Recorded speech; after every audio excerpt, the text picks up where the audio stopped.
기도하겠습니다. 하나님을 경외하는 마음으로 자리에서 일어서시겠습니다. 오늘 말씀은 에베소서 4장 17절 한 절입니다. 우리 한 절이니까 한 목소리로 두 번 연속해서 봉독하겠습니다. 시작. 그러므로 내가 이것을 말하며 주 안에서 증언하노니 이제부터 너희는 이방인이 그 마음에 허망한 것으로 행함같이 행하지 말라. 그러므로 내가 이것을 말하며 주 안에서 증언하노니 이제부터 너희는 이방인이 그 마음에 허망한 것으로 행함같이 행하지 말라. 아멘. 앉으시겠습니다. 우리는 오늘 에베소서의 세 장면으로 들어갑니다. 에베소서는 크게 세 부분으로 나눌 수 있습니다. 1장, 2장, 3장까지의 그 내용으로 먼저 단락을 나눌 수가 있습니다. 이것은 예수 그리스도의 위대하신 구원의 교리로 이루어져 있습니다. 아주 촘촘하게 교리가 나와 있습니다. 그래서 기독교에 대한 어떤 교리를 알고 싶다 하면은 에베소서 1, 2, 3장의 근거에서 연구를 해보면 아실 것 같습니다. 그리고 4장 1절부터 16절까지의 이 말씀이 두 번째 챕터입니다. 이 말씀은 교회의 본질에 대한 교리를 나타내고 있습니다. 그래서 교회는 그리스도의 몸이고 우리는 그에게 연결되어 있고 그로부터 생명을 공급받는다. 이 내용이 4장 1절에서 16절까지의 내용입니다. 그리고 오늘부터 시작되어지는 4장 17절부터 에베소서 마지막까지의 그 내용은 우리 그리스도인들이 어떻게 살아야 할지를 말하고 있는 내용입니다. 그런데 우리 그리스도인들은 성화의 과정을 너무 중요시하지 않습니까? 근데 4장 17절부터 마지막 절 이 말씀은 이것을 우리 삶에 적용하게 되면은 성화가 이루어질 수밖에 없는 그러한 구조로 되어 있습니다. 실제로 이 내용을 우리가 그대로 살아내기만 할 수 있다면 성화를 이룰 수 있다는 말씀입니다. 근데 이 말씀을 우리가 적용해서 살기 시작하면은 성화가 안 될래야 안 되지 않게 하는 그 말씀으로 사도 바울이 촘촘하게 엮었습니다. 이제 그 내용들을 보실 텐데요. 지금까지 우리가 104강을 에베소서를 논했거든요. 그런데 이후에는 이 정도의 분량이 더 남아 있습니다. 그래서 굉장히 방대한 양이기 때문에 사실 저는 고민이 되기도 하지만 어쨌든 최선을 다해서 열심히 해보겠습니다. 우리는 그리스도를 따르고 있습니다. 맞습니까? 그리고 그를 닮아가는 삶을 살아가고 있습니다. 그리고 놀랍게도 언젠가는 우리가 예수 그리스도와 같이 예수 그리스도처럼 될 것입니다. 아멘. 그를 따라가고 그를 닮아가며 언젠간 그와 같이 된다는 것의 의미는 우리가 완전히 성화된다는 것입니다. 성화는 다름 아닌 예수님처럼 된다는 것입니다. 오늘부터 다루는 말씀은 성화에 대한 말씀입니다. 사랑하는 성도 여러분, 우리는 하나님을 예배하기 위해서 이 자리에 모였습니다. 다른 어떤 목적을 가지고 이 자리에 모인 것이 아닙니다. 우리들의 어떤 친목이나 이웃을 돕기 위해서 사회 사업을 하기 위해서 또 건강을 증진시키기 위해서 이 자리에 모인 것 아닙니다. 우리들의 여기 모인 목적 한 가지, 그것은 우리 하나님을 예배하는 것입니다. 그런데 우리가 하나님을 예배한다고 하는데 우리가 먼저 해야 될 것이 있습니다. 하나님을 예배하기 전에 우리는 하나님에 대해서 올바르게 알아야 합니다. 성경은, 특히 구약 성경은 여기에 대해서 굉장히 많은 선지자들이 경고를 해왔습니다. 구약의 선지자들이 외치는 것은 하나님을 아는 것, 그것이 무엇보다도 중요하다는 것이었습니다. 이것이 우리들의 행동에 앞선 우리들의 영적인 지식이 되어지고 이해력이 되어져야 한다는 것입니다. 사도 바울은 로마서 1장 28절에 이렇게 외쳤습니다. 이것을 제가 쉬운 성경으로 해서 우리 주보에 같이 기재를 했으니까 우리 같이 한번 읽어보겠습니다. 로마서 1장 28절 쉬운 성경 버전입니다. 시작. 사람들이 하나님을 아는 것을 하찮게 여겼으므로 하나님께서는 사람들이 타락한 생각에 빠지게 하시고 사람들이 해서는 안 될 일들을 하게 내버려 두셨습니다. 하나님 아는 것을 포기했다는 얘기입니다. 그래서 하나님께서는 그래 그럼 니들 마음대로 살아라. 나와는 상관없이 살아라. 그렇게 하셨다는 말씀이 이 로마서 1장 28절의 말씀입니다. 호세아 선지자는 하나님을 아는 일이 특별히 우리가 모든 일에 앞서야 된다 이렇게 외치고 있습니다. 호세아서 6장 3절에 이렇게 말씀합니다. 그러므로 우리가 여호와를 알자. 힘써 여호와를 알자. 그의 나오심은 새벽빛같이 일정하니 비와 같이 땅을 적시는 늦은 비와 같이 우리에게 임하시리라 하니라. 또 6절이 이렇게 말씀합니다. 나는 인애를 원하고 제사를 원하지 아니하며 번제보다 하나님을 아는 것을 원하노라. 또 호세아 4장 6절이 이렇게 말씀합니다. 내 백성이 지식이 없어 망하는도다. 내가 지식을 버렸으니 나도 너를 버려 내 제사장이 되지 못하게 할 것이요. 내가 내 하나님의 율법을 잊었으니 나도 내 자녀들을 잊어버리리라. 이 얼마나 무서운 말씀입니까? 하나님을 알기를 먼저 힘써야 된다는 말씀입니다. 우리는 하나님을 예배할 때 하나님을 알고 또 하나님의 임재 앞으로 나가야 되는 것입니다. 이것이 우리가 이 땅에서 누리는 최고의 삶인 것입니다. 예수 그리스도께서 대제사장의 권세를 가지고 하신 말씀이 있습니다. 이 말씀이 요한복음 17장 1절에서 3절에 나와 있습니다. 우리 이 말씀도 함께 봉독을 했으면 좋겠습니다. 시작. 예수께서 이 말씀을 하시고 눈을 들어 하늘을 우러러 이르시되 아버지여 때가 이르렀사오니 아들을 영화롭게 하사 아들로 아버지를 영화롭게 하게 하옵소서. 아버지께서 아들에게 주신 모든 사람에게 영생을 주게 하시려고 만민을 다스리는 권세를 아들에게 주셨음이로소이다. 영생은 곧 유일하신 참 하나님과 그가 보내신 자 예수 그리스도를 아는 것이니이다. 아멘. 예, 하나님과 예수 그리스도를 아는 것이 영생이다. 예수 그리스도께서는 이렇게 말씀하고 계십니다.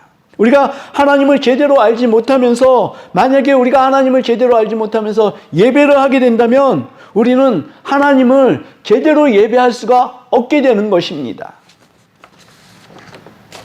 또 사도행전 17장을 보니까 아덴 사람들에 대해서 사도 바울이 말합니다. 아덴 사람들은 종교심이 많은 사람들이다 라고 사도 바울이 얘기합니다. 그래서 그 사람들이 얼마만큼 종교심이 있으니까 자기들이 아는 신들에게 단을 쌓는데 혹시 그 외의 신이 있지 않을까. 그래서 이 신에게 자기네들이 어떤 단을 쌓지 못함으로 해서 우리에게 어떤 화가 미치지 않을까. 이런 염려와 두려움을 가지고 알지 못하는 신에게라는 단을 쌓아 놓았다는 그 내용이 나옵니다. 그들은 매사에 종교심이 많았지만 그 단은 어떤 단입니까? 사실은 그들 자신에게서 시작한 우상의 단이라는 것입니다. 하나님을 제대로 알지 못하고 하나님을 예배하는 그러한 상황에 놓이게 되었다는 것입니다. 그래서 하나님을 제대로 알지 못하고 드리는 예배는 우상에게 드리는 예배가 될 수도 있음을 우리는 사도행전 17장에서 찾아볼 수 있습니다. 예수님께서 사마리아 그 동네를 지나가면서 사마리아 여인에게 하셨던 말씀이 나옵니다. 요한복음 4장 24절이 예수님께서 이렇게 너희는 예배해야 된다라고 말씀하십니다. 하나님은 영이시니 예배하는 자가 영과 진리로 예배할지니라. 이 말씀이 왜 나왔냐니까요. 사마리아 여인이 이 어떤 그 예배에 대한 갈망이 있었습니다. 그래서 우리가 들어보니까 여기서는 우리가 사는 이 동네 그리심산에서 예배하는 것은 하나님께서 받으시지 않는다고 하더라. 유대인들은 예루살렘에서 예배하는 것만 받는다고 그렇게 얘기를 하더라 라고 예수님께 말씀을 한 겁니다. 그래서 우리가 도대체 어디서 예배해야 할지를 모르겠다. 그랬더니 예수님께서 뭐라고 말씀하십니까? 예수께서 이르시되 여자여 내 말을 믿으라. 이 산에서도 말고 예루살렘에서도 말고 너희가 아버지께 예배할 때가 이르리라. 너희는 알지 못하는 것을 예배하고, 이 내용이 굉장히 중요합니다. 너희는 알지 못하는 것을 예배하고 우리는 아는 것을 예배하노니 이는 구원이 유대인에게서 남이니라. 이렇게 예수님께서 말씀하셨습니다. 이 산에서도 말고 예루살렘에서도 말고 하나님은 영이시기 때문에 영으로 예배를 하라. 이 말씀을 하시는 것입니다. 23절 이렇게 나옵니다. 아버지께 참되게 예배하는 자들은 영과 진리로 예배할 때가 오나니 곧 이때라. 곧 이때는 예수 그리스도를 만난 그때가 영과 진리로 예배할 때라는 것입니다. 아버지께서는 자기에게 이렇게 예배하는 자들을 찾으시느니라. 하나님을 제대로 예배하기 위해서는 하나님을 제대로 아는 것, 예수 그리스도를 통해 진리를 아는 것, 이것이 반드시 필요하고, 그리고 예수 그리스도를 만나는 그 자리가 영과 진리로 예배할 수 있게 된다는 주님의 말씀인 것입니다. 이제까지 이방인들인 사마리아 사람들은 예루살렘에서 예배하지 못함으로 구원에 이르지 못했지만 예수를 만난 지금은 때와 장소와 문제가 아니라 예수님께서는 이렇게 말씀하시는 것입니다. 이제 예수 그리스도가 있는 자리, 영이시기 때문에 영과 진리로 예배할 수 있게 되는 것이 예수 그리스도를 만난 그 자리가 된다는 것입니다. 이것이 예수 그리스도께서 말씀하신 선포입니다. 사랑하는 성도 여러분, 우리는, 여러분은, 저는 하나님을 제대로 알고 예배하고 계십니까? 하나님께서 받으시는 영과 진리로 실제로 예배를 드리고 계시는지요? 우리는 24시간 하나님을 예배해야 합니다. 맞습니까? 영과 진리, 성령님께서 우리 안에 들어와 계시기 때문에 우리는 예배할 수 있게 된 것입니다. 그러려고 하면 우리가 먼저 알아야 할 것, 하나님을 알아야 하는데 하나님은 무엇입니까? 하나님은 진리이시지 않습니까? 그래서 우리는 진리를 알아야 된다는 것입니다. 요한복음 8장 31절 32절에 이렇게 얘기합니다. 그러므로 예수께서 자기를 믿은 유대인들에게 이르시되 너희가 내 말에 거하면, 너희가 진리를 알면 참으로 내 제자가 되고 진리를 알지니 진리가 너희를 자유롭게 하리라. 이렇게 말씀하셨습니다. 자유를 원하십니까? 그 자유는 오직 예수 그리스도의 말씀 안에서만 이루어질 수 있는 것입니다. 그것은 좁은 문이요 협착한 길입니다. 그러나 우리 진리가 그 안에 있어 우리가 이 길을 지나가지 않고 찾지 않으면 우리는 발견조차도 할 수 없게 된다는 말씀입니다. 그래서 우리는 항상 이렇게 외쳐야 합니다. 여호와여 우리로 진리를 알게 하소서. 진리의 말씀으로 우리를 깨우치게 하소서. 우리 심령에 이러한 간절한 외침이 솟구쳐야 하는 것입니다. 부와 돈이 우리를 자유하게 하지 못합니다. 부와 돈이 우리를 진리 가운데로 인도하지 못합니다. 오히려 부와 돈을 책정하게 되면, 좀 많아지게 되면 뭐가 들어옵니까? 염려가 들어옵니다. 요새 쿠팡 사태 알지 않습니까? 모든 계정이 다 털렸대요. 그럼 우리가 염려하는 게 뭡니까? 그것을 통해서 우리가 어떤 피해를 입지는 않을까, 이런 염려하지 않습니까? 우리의 경제적인 어떤 타격을 생각하게 됩니다. 부와 돈이 우리를 자유로 진리로 인도하지 못하는 것은 확실합니다. 하나님도 예수님도 성령님도 우리 눈에 보이지 않습니다. 우리가 믿는데 그것이 참 큰 장애물입니다. 만약에 보여서 하나님께서 내가 기도하고 있을 때 딱 나타나셔가지고 영규야 너 이렇게 해라 그러면 얼마나 좋겠습니까? 그러면 너무나 좋겠습니다. 그쵸, 권사님? 네, 그런데 그렇게 하지 않습니다, 하나님은. 그러다 보니까 우리의 믿음이 어느 순간에는 허공을 치고 있는 것 아닌가, 나는 잘못 믿고 있는 거 아닌가, 이런 어떤 불안감이 엄습합니다. 그래서 이 성경책이 너무나 중요하다는 것입니다. 이 성경엔 예수님의 사랑하심과 하나님의 모든 계획이 감동을 통하여서, 영감을 통하여서 쓰여져 있습니다. 그래서 우리는 성경책을 항상 손에서 놓아야 되겠죠. 일하려면, 밥 먹으려면 놓기도 해야 되겠죠. 하지만 우리의 마음속에는 이 성경이 항상 자리를 하고 있어야 되는 것입니다. 우리의 모든 삶이 예배가 되게 하는 것, 이것은 너무나 쉽다. 성경 가지고 있고 성경 보면 되는 것입니다. 또 성경에 의해서, 진리에 의해서 우리의 행위를 하면 되는 것입니다. 우리의 모든 삶이 예배가 되게 하는 것, 그것은 진리가 우리 가운데 있게 하면 되는 것입니다. 우리의 모든 삶의 정황과 행동과 생각들이 진리에 기반한 것, 사도 바울이 4장 17절부터 말씀하는 말씀이 여기에 있습니다. 예수님께서는 너희가 내 말에 내 안에 거하고 내 말이 너희 안에 거하면 무엇이든지 원하는 대로 구하라, 그리하면 이루리라. 이 성경 말씀이 여러분들에게 어떻습니까? 기도하면 이루게 할 것이야. 근데 조건이 있어. 너희가 내 안에 거하고 내 말이 너희 안에 거할 때, 그럴 때 기도하면 이루어질 것이다. 저는 이 말씀이요, 사실은 너무 두렵습니다. 왜냐니까 내 믿음을 들키는 것 같아요.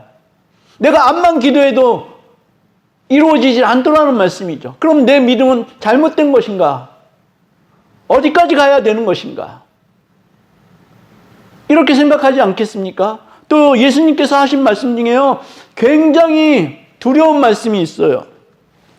그 말씀이 요한복음 3장 17절의 말씀입니다. 너희가 이것을 알고 행하면 복이 있으리라.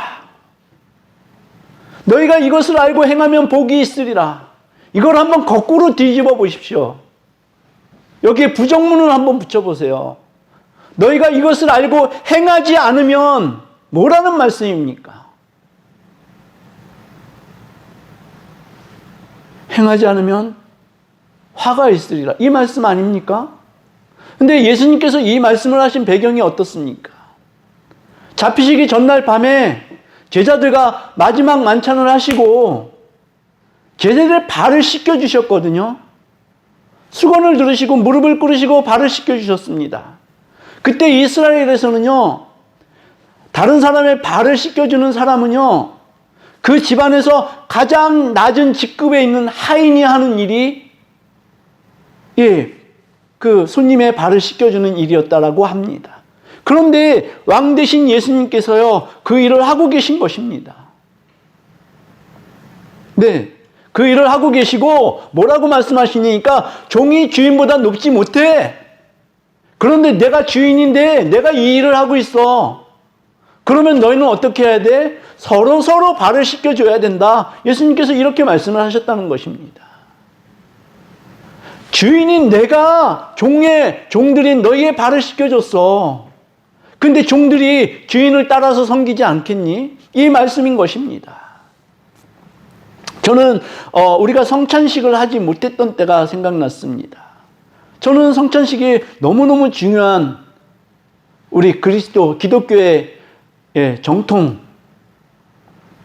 생각을 하거든요. 거기에 깃든 의미를 우리가 다시금 되새긴다면 이것만큼 귀중한 행사가 없습니다. 그런데 제가 교우 여러분들께 성찬식을 해드릴 수가 없었습니다. 전도사이기 때문에 그러한 권한이 없었어요. 그래서 제가 뭘 했습니까? 세족식을 하겠다고 말씀을 드리고 아내와 함께 세족식을 해드렸습니다. 저는 그렇게라도 섬기고 싶은 마음이 있었습니다. 예수 그리스도가 이 땅에 오셔서 많은 병자들을 또 귀신들을 쫓아내셨습니다. 저는 기도하다가 저번 주에 말씀드린 것 같은데 신적인 능력이 우리 가운데 이 기도를 통해서 나타나야 되는데 이것이 나타나지 못하고 있는 것이 기도의 결핍이 이루어지는 것이 아니냐라고 말씀을 드렸습니다. 그런데 제가 예수 그리스도의 이 말씀을 다시 보다가요, 예수 그리스도의 그 신적인 능력은요, 그가 귀신들을 쫓아내고 병자들을 고쳐내고 이것이 신적인 능력이 아니었더라고요. 그것은 예수님께는 너무나 당연한 능력이었어요. 왜냐니까 그분은 신이시지 않습니까? 그분의 정말 완전한 신적인 능력은요, 그분의 섬김에 있었다라고 저는 생각합니다. 그분이 제자들의 발을 씻겨준 것, 그것이 신적인 능력이었습니다. 그분이, 죄 없는 그분이 십자가에 달리신 것, 그것이 신적인 능력이었습니다. 그 신적인 능력이 이제 제자들인 우리들에게 이제 신기어졌습니다. 진리의 말씀으로 신기어졌습니다. 우리가 그리스도인으로서 기도함으로써 병자들을 낫게 하고 귀신들을 쫓아내고 이것들도 중요하지만 예수님께서 우리에게 원하신 것은요, 너희가 서로의 발을 씻겨주라. 이 말씀이 신적인 능력 아닙니까? 언제까지, 어떻게까지 씻겨줘야 되니까 예수님이 본을 보이셨어요. 십자가의 본을 보이셨다는 말씀입니다. 죽으시기까지, 우리가 죽기까지 섬겨줘라. 우리의 이 섬김이 있습니까? 이 섬김 없습니다. 내 살기에 급급한데요. 네, 우리가 이렇게 섬겨주면 우리가 전도하지 않아도 하나님의 교회는 하나님의 백성들로 꽉꽉 찰 것입니다. 이건 분명할 것입니다. 예수님이 이 땅에 오셨고 그리고 제자들과 함께 하셨고 또 십자가에 달리셨고 이 모든 것이 섬기기 위해서 오신 것이라고 마태복음 20장 28절에 정확하게 말씀하십니다. 우리 함께 읽었으면 좋겠습니다. 마태복음 20장 28절입니다. 시작. 인자가 온 것은 섬김을 받으려 함이 아니라 도리어 섬기려 하고 자기 목숨을 많은 사람의 대속물로 주려 함이니라. 아멘. 섬김이 예수 그리스도께서 보여주신 신적인 능력의 클라이막스 아니었습니까? 저는 이런 생각이 들었습니다. 이 섬김은요, 우리가 진리의 말씀이 우리 가운데 뿌리내지 않으면요, 절대로 우리는 할 수가 없습니다. 예수님은 내 이웃을 내 몸과 같이 사랑하라 말씀하셨습니다. 이거 될 것 같습니까? 안 되더라고요. 안 돼요. 네, 안 되더라고요. 그런데 여기서 더 나갑니다. 예수님은 내 원수를 사랑하라. 이것이 됩니까? 그런데 예수님께서 끝에 한마디 덧붙이시는 거예요. 이것을 알고 행하면 너희에게 복이라. 아멘. 예, 섬기는 것이 너희에게 복이다. 주님은 이렇게 말씀하시는 것입니다. 우리가 이 에베소서를 통해서요, 두 가지의 목적을 갖게 됩니다. 첫 번째는 뭐냐니까 우리가 예수 그리스도의 그 장성한 분량에까지 자라나야 된다.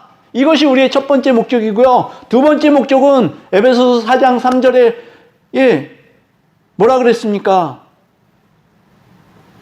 평안에 매는 줄로 성령이 하나 되게 하신 것을 힘써 지키라. 이것이 두 번째 목적입니다. 자, 그런데 우리가 이 두 가지 이 목적을 지키기 위해서는, 목적을 우리가 정확하게 이루기 위해서는 우리 가운데 뭐가 있어야 된다고요? 하나님을 아는 그 지식이 있어야 된다는 것입니다. 이 진리가 우리 가운데 있어야지 우리는 이렇게 장성하고 하나가 될 수가 있다는 그러한 말씀입니다. 그래서 우리의 모든 행동이 이 진리에 기반하지 않고 우리의 뜻대로, 우리의 마음먹은 대로 그냥 그렇게 하는 것, 이것은 주님이 말씀하신 그 말씀대로 장성할 수가 없고 하나가 될 수가 없다는 그러한 말씀입니다. 하나님도 예수님도 성령님도 우리 눈에 보이지 않고 들리지 않아서 우리가 성경을 손에 놓게 되면 모르는 것에 예배하게 되고 우상을 섬기게 되고 내 자신을, 내 마음을 섬기게 되더라는 것입니다. 성경에 계시된 진리의 말씀, 이 진리의 말씀이 우리 삶에, 우리 행동에, 우리 생각에, 우리 모든 뜻에 세세하게 하나도 남김없이 다 적용되어지고, 네, 그렇게 세세한 부분까지 닿지 않으면요, 우리는 하나님을 옳게 예배하는 것이 아니므로 우리가 해야 할 것은 이것 하나 기억하십시오. 진리를 알고 행하는 삶이 되어야 하는 것입니다. 돈이, 부함이 우리를 자유롭게 하지 않습니다. 오직 진리만이 우리를 자유롭게 합니다. 할렐루야. 우리는 힘써 교리를 공부하고 진리에 대해 갈망해야 합니다. 혹시 교리 공부 따로 해보셨나요? 와, 기가 막힙니다. 제가 이제 금요 성령 집회를 지금 생각을 하고 있는데요. 그때는 이 교리를 가지고 말씀을 좀 풀어나갔으면 좋겠어요. 우리가 교리는 반드시 알아야 되겠더라고요. 하나님에 대해서 알고, 예수 그리스도에 대해서 알고, 성령님에 대해서 알고. 근데 이것들을 알아가는 것만큼 중요한 게 없더라고요. 우리는 배워야 합니다. 배워야 합니다. 에베소서 4장 17절 이후의 말씀을 통하여서 우리 성도들의 삶이 성화되어지는 것을 이제 우리는 배우고 겪게 될 것입니다. 그래서 이 말씀대로 사는 것이 너무 중요합니다. 예수님을 따르고 예수님을 닮고 언젠간 예수님처럼 되는 삶을 사도 바울이 이 성령의 감동으로 아주 촘촘하게 4장 17절부터, 그렇다고 교리가 안 나오는 거 아닙니다. 교리도 계속해서 나오고 이 교리가 삶에 적용되고 이런 식으로 사도 바울이 이 내용을 엮어갔거든요. 이제 말씀대로 사는 삶이 저와 여러분 가운데 충만하시길 주님의 이름으로 축복합니다. 아멘.